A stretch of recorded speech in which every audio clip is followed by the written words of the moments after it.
Previous welcome back to Russian realities. అయితే ఈరోజు నేను మా ఫ్రెండ్స్ ఎగ్జామ్ అయిన నెక్స్ట్ మినిట్ గ్రాసరీస్ కొనడానికి వెళ్తే మాకు ఎంట్రన్స్‌లో పోస్టర్ కనబడ్డది. ఏంటా అని మాకున్న నాలెడ్జ్ అంతా ఉపయోగించి చూస్తే అది ఇండియన్ ఎగ్జిబిషన్ అంట. అయితే మొత్తం ఏరియా అంతా తిరిగి చూస్తే చివరికి దొరికిందనమాట. దీన్ని ఫైండ్ చేయడానికి మా ఫ్రెండ్స్ హెల్ప్ చేశారు.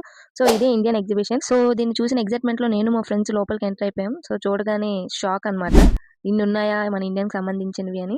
బట్ ఆ ఎక్సైట్‌మెంట్ చాలా సేపేం లేదు. ప్రైజులు చూడగానే పోయిందనుకోండి, అది వేరే విషయం. సో, నాకు తెలిసి మహా అయితే ఎగ్జిబిషన్ ఇంకో 1 వీక్ ఉంటది. సో, ఎవరైనా చూడాలనుకుంటే ఇప్పుడు చూడొచ్చు. అంటే ఇక్కడ ఉన్నవాళ్ళు, ఈ ఏరియాలో ఉన్నవాళ్ళు. అయితే మనకి కావాల్సిన మాక్సిమం ప్రతి ఐటెమ్ అవైలబుల్ ఉంది. Masala, tea powder, basmati rice అవన్నీ. హలో సల్మాన్ జీ. అలా సరదాగా ఒక పేస్ట్ కొందామని ఎళ్ళా. సో, బట్ 900 ఉంది ఆ పేస్ట్ కాస్ట్. అది కొనే బదులు బ్రష్ చేసుకోకపోవడం బెటర్‌లా ఉంది.